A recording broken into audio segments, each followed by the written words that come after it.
वालेकुम। से सब्सक्राइब कर उम्मीद करता हूँ फिट होंगे, बेहतरीन होंगे, अपनी लाइफ अच्छे से एंजॉय करोगे हम तीनों की तरह। लेमू के देव महादेव एपिसोड है जी 306 और पार्ट 1 है। लाइक शेयर सब्सक्राइब कर दें। स्ट्रेट चलते हैं वीडियो की तरफ। इनका नाम है Rana Mohammad Ali, Mohammad Sameer Khokhar, Malik Saklani Pal. So guys let's start. Ganesh, Kartik, स्पर्धा की ईर्ष्यालु प्रवृत्ति को त्याग कर केवल स्पर्धा में भाग लो और अपनी अपनी योग्यता को सिद्ध करो।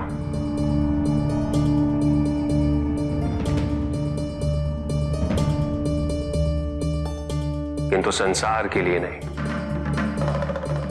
केवल अपने लिए, ताकि तुम दोनों एक दूसरे की नहीं अभी तो अपनी अपनी वास्तविकता का आकलन कर सको।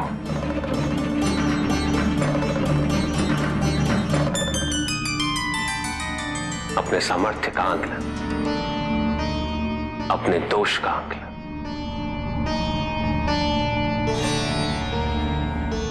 अपने गुणों का और अपनी अपूर्णता का आकलन।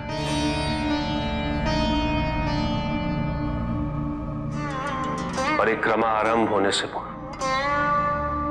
मैं एक बात स्पष्ट रूप से कहना चाहता हूं।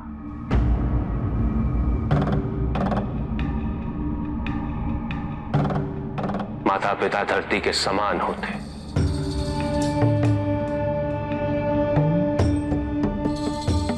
और संतान पृथ्वी पर उनके पन के समान।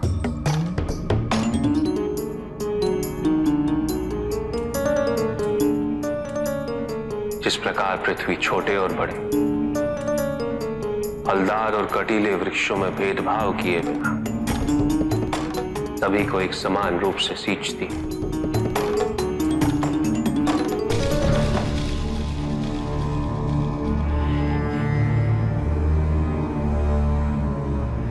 उसी प्रकार माता पिता अपनी संतानों में भेदभाव नहीं करते। वो सभी को एक समान रूप से प्रेम करते।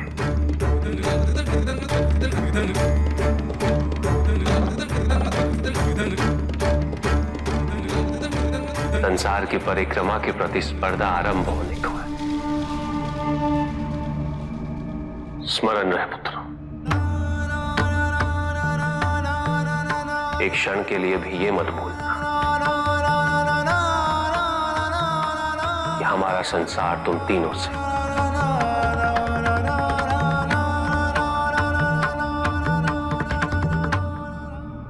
और तुम्हारा संसार तुम्हारी माता और मैं हूं।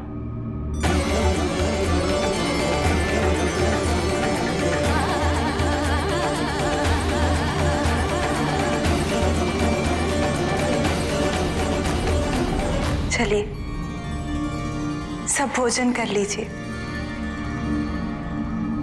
माँ, गणेश का एक दंत टूट गया है।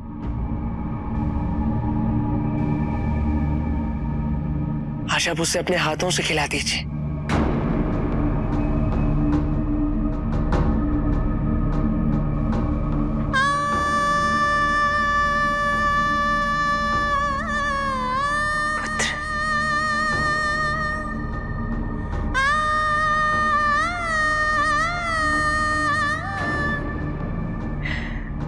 एक क्षण को हमें लगा कि तुम्हें गणेश के प्रथम पूज्य बनने के प्रस्ताव से प्रसन्नता नहीं हुई।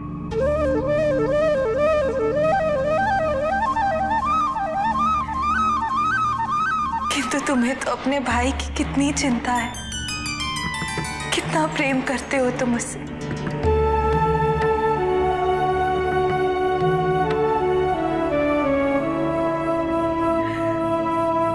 हमारा तुम तीनों से ये निवेदन है कि इस परिवार में कभी द्वेष मत आने देना।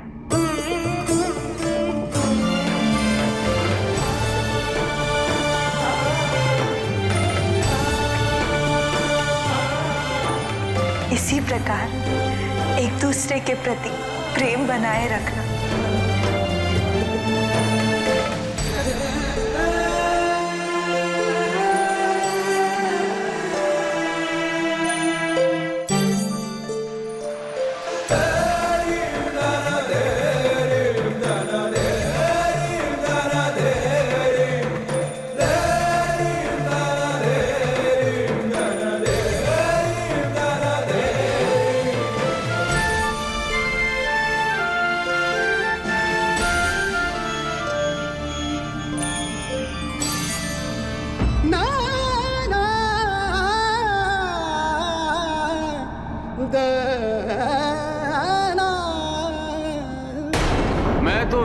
ही कार्तिकेय को कैलाश में आने से रोकना चाह रहा था, किंतु उसने तो यहां आके मेरे लिए अच्छा ही किया। यदि वो आपत्ति न जताता तो महादेव ने गणेश को प्रथम पूज्य देवता बना ही दिया होता। और मुझे अपनी इच्छा के विरुद्ध उस बालक से पराजय स्वीकार करनी पड़ गई। अंततः मेरी मंशा पूरी होगी, अवश्य पूरी होगी। आप भूल कर रहे हैं देवराज। इस प्रतियोगिता में महादेव के दोनों पुत्र भी रहेंगे। एक क्षण के लिए मान भी लेते हैं कि गणेश का वाहन मूषक है, इसलिए उनके जीतने की संभावना नहीं। किंतु कार्तिकेय का वाहन मयूर है। उसकी गति अतुलनीय है और कार्तिकेय भी आत्मविश्वास से भरा हुआ है। वो दक्षिण को असुरों से मुक्त करा के जो लौटा है। भूलिए मत देवराज, इसके पहले भी एक बार आप पर वो भारी पड़ चुका है। उसे आंकने में भूल मत कर बैठिएगा। तो क्या आप अपने देवराज को आंकने में भूल नहीं कर रहे हैं? भले ही कार्तिकेय युद्ध में अधिक कुशल हो, किंतु दौड़ में मेरा वाहन ऐरावत,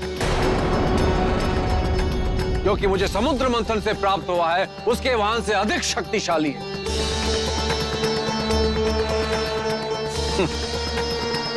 अब आप लोग देखना मैं ये स्पर्धा कैसे जीतता हूं। अर्थात ये स्पर्धा हम सभी देवता जीतेंगे, क्योंकि आपके राजा की विजय आप सबकी विजय होगी, है ना?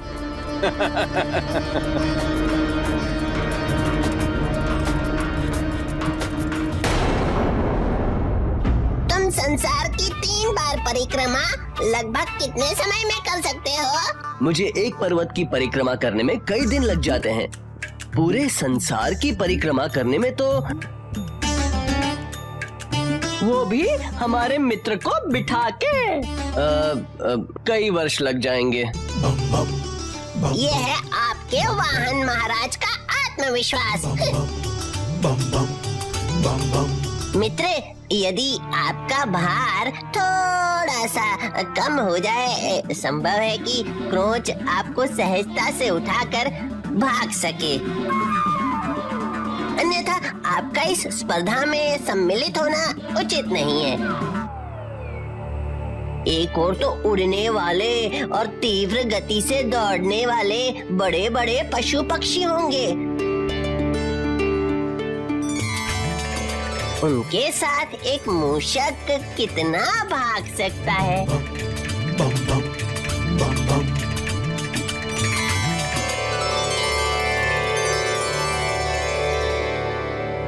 स्पर्धा गति या आकार से नहीं, आत्मविश्वास से जीती जाती है।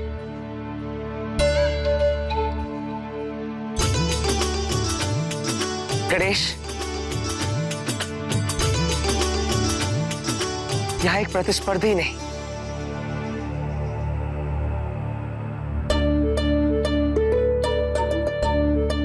अभी तो एक बड़ा भाई अपने छोटे भाई को स्पर्धा के लिए तैयार कर रहा है।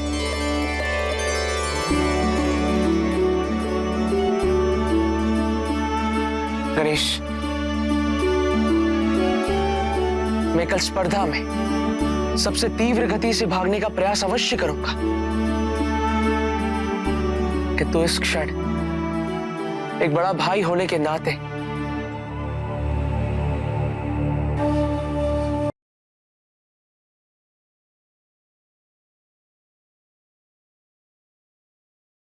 जी, यहाँ पे कैलाश पर्वत पर जी पूरा परिवार इकट्ठा हुआ है और गणेश जी के हवाले से काफी ज्यादा चिंतित है। कार्तिकेय कुमार को जब देखा माता पार्वती जी ने, और माता पार्वती जी ने फिर कहा कि मुझे तो लग रहा था कि आप जो हैं वो इनको परम पूजा के लिए एक्सेप्ट नहीं कर रहे और आपके मन में अपने छोटे भाई के लिए कुछ शंका है। लेकिन अब जिस तरह से आप इनका ख़्याल रख रही हैं, तो वो उनके मन से शंका जो है वो निकल चुकी है और माता पार्वती ने तीनों अपने बच्चों से यही कहा कि आप हमेशा एक-दूसरे का ख़्याल रखिएगा और हमेशा एक-दूसरे के बारे में ऐसे ही प्रेम से सोचते रहिए। शिव जी ने भी उनसे कहा कि आप जो हैं वो भाग ज़रूर लें और ये जो मुकाबला होने जा रहा है इसमें, लेकिन संसार के लिए नहीं, अपने लिए लीजिए, ताकि आपको पता चले कि आपकी काबिलियत क्या है। तो आप में गुण क्या हैं? आपकी जो हकीकत है, उसकी लिमिट क्या है? आपको इन सब चीज़ों का अंदाज़ा होगा फिर इस मुकाबले में भाग लेने से। अब देवराज इंद्र जो हैं, वो भी स्वर्गलोक में बड़े खुश हो रहे हैं, उनको लग रहा है कि कार्तिकेय कुमार जो हैं, वो गणेश जी के खिलाफ हैं। और मेरे ख्याल में कार्तिकेय कुमार जो हैं, उस वक़्त उन्होंने एतराज़ात उठाए ही इसीलिए थे कि देवराज इंद्र तो थोड़ा मुतमिन हो जाए ना। तो देवराज इंद्र को भी लग रहा है जी कि वो भी इस काबिल है कि मुकाबला जो है वो जीतने में कामयाब ज़रूर होगा, क्योंकि वो अपने आप को बड़ा शक्तिशाली मानते हैं। लेकिन देवता उनको समझा रहे हैं और वो यही कह रहे हैं कि आप ये भूल रहे हैं कि सामने गणेश जी और कार्तिकेय कुमार हैं आपके मद्दे मुकाबिल। और कार्तिकेय कुमार जो हैं उनका तो आह्वान जो है, जो उनकी सवारी है वो तो उड़ने वाली है और उसके बाद वो दक्षिण से विजय भी प्राप्त करके लौटे हैं। तो इन चीज़ों को भी याद रखिए। तो कह रहा है अपने सारे देवताओं से कि आपको मेरे ऊपर यकीन नहीं है, मेरी ताकत पर, मेरी शक्ति पर, तो मैं ही जीतूँगा। देवराज इंद्र जो है उनको लग रहा है कि वो ही जीतेंगे। अब बिल्कुल उनका वाहन जो है वो समंदर मंथन के दौरान जो है वो समुद्र से निकला था और वो उनको दिया गया था। तो वो उस पे भी जो है वो बड़ा अपने आप को जो है वो निर्भर कर रहे हैं। और ख़ैर ये तो वो अपने आप को वैसे ही समझते रहते हैं कि वो सबसे जो है वो ऊपर हैं, सबसे शक्तिशाली हैं। वो तो एक दफ़ा महादेव जी के मुकाबले में भी खड़े हो गए थे। तो उनकी क्या बात है। और वो अब ये तो कभी भी वो बर्दाश्त नहीं कर पाएँगे कि ये जो गणेश जी हैं वो बालक हैं और वो प्रथम पूज्य के तौर पे जो है वो सामने आएँ। और वो उनकी ख़्वाहिश है कि मुझे जो है प्रथम पूज्य के तौर पे जो है वो समझा जाए और अगर मेरी जीत होगी तो फिर पूरे देवताओं की जीत जो है सारे देवताओं की जीत होगी। तो ज़ाहिर है वो राजा हैं तो देवताओं की जीत ही होगी। और लेकिन दूसरी साइड पे जो है अभी फैसला चल रहा है गणेश जी और मुश्किलों के दरमियान जो है वो गुफ्तगू जारी है। और वो कह रहे हैं कि आप थोड़ा-सा वज़न कम कर लें तो फिर जो है वो जो ग्रोच है जो मूषक हैं बने हुए उनको जो है वो सवारी के लिए आपके लिए तैयार हो जाएँगे। और लेकिन उनकी स्पीड और उनका जो है वो इतनी स्लो होगी कि पू इतने वर्ष लग जाएँगे पूरे संसार का चक्कर लगाते हुए।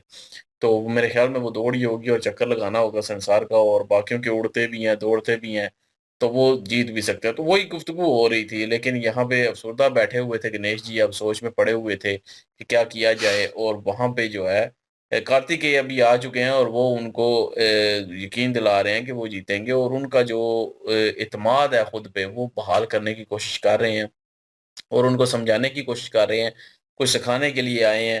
तो हालाँकि युद्ध में हिस्सा वो लेंगे बराबर का, लेकिन ये है कि उनको भी सिखा रहे हैं, उनको वो उदास बैठे हुए थे, तो वो नहीं बर्दाश्त कर सकते। और उससे पहले जो है वो शिव जी ने भी जो है इनको बहुत समझाया है, इनको कहा है कि आप तीनों जो है वो हमारे संसार हो और आप लोगों का संसार जो है आपकी माता और मैं हूँ। तो वो इनको बता रहे थे, स्मरण करवा रहे थे। और फिर उसके बाद जो है वो खाना भी जो है वो रेडी हो गया भोजन, तो उसके लिए बुलाया गया। लेकिन उस वक़्त भी कार्तिकेय ने जो है वो बोल दिया था कि आप जो है अपने हाथ से जो है गणेश जी को खिला दें क्योंकि उनका जो दाँत है वो टूटा है। तो फिर वो माता पार्वती जो हैं वो भी इमोशनल हो चुकी थी उस वक़्त कि एक दफ़ा लगा था कि आप जो है वो तुम जो है वो खिलाफ हो अपने भाई के, लेकिन अभी लग रहा है कि प्रेम भी बहुत ज़्यादा है। तो चलें जी आगे देखते हैं जी प्रतियोगिता में कैसे हिस्सा लेते हैं और गणेश जी जो हैं उनके मूषक जो हैं वो कहाँ से जो है वो कैसे हिस्सा लेंगे और उनको इत्मीनान होता है खुद पे कि नहीं होता। तो हिस्सा ले पाते हैं कि नहीं, आगे देखेंगे जी क्या होता है फिर। बिल्कुल जी। और ये देखने लायक होगा, लेकिन मूषक वाला जो है वो सिचुएशन उनको पता है कि सब हमसे तेज़ हैं और पशु हो, पक्षी हो, उनके पास ताकत ज़्यादा है और ये सोच में थे। लेकिन भाई जो है उनका हेल्प भी करेगा कार्तिकेय, और लेकिन वो कह रहा है कि मैं हिस्सा भी लूँगा और जीतने की कोशिश भी करूँगा, लेकिन तुमको भी करना होगा। तो उनको भी उस लाइन में लेके आ रहा है। और इंद्रदेव जो है वो अलग वे से, क्योंकि उसका प्लान कामयाब हो चुका है, और अगर कार्तिकेय वहाँ ना आते तो किसी ने कोई सवाल नहीं उठाना था, और इन सिंपल वे जो है क्या नाम है, गणेश जी जो है उनको सेलेक्ट कर लिया जाना था। और ये जो है इंद्रदेव कह रहे थे मैं तो ऐसे ही परेशान हो रहा था उसके आने से, फिर वो आ गया है तो मतलब मेरा मसला हल कर दिया उसने, जो वो नहीं कर सका वहाँ पे वो भी ना नहीं कर सका। तो ये सिचुएशन जो है इंद्रदेव के ऊपर भी है, और बाकी देव भी उनके साथ दे रहे हैं, तो उन्हें लग रहा है कि वही जीतेंगे। तो देखते हैं जी, नेक्स्ट पार्ट पे चलते हैं कौन जीतता है जी। लाइक शेयर सब्सक्राइब कर दीजिएगा। इंशाल्लाह मिलते हैं नेक्स्ट वीडियो में। अपना ख्याल रखिएगा, दुआ में याद रखिएगा। तब तक के लिए अल्लाह हाफिज, पीस।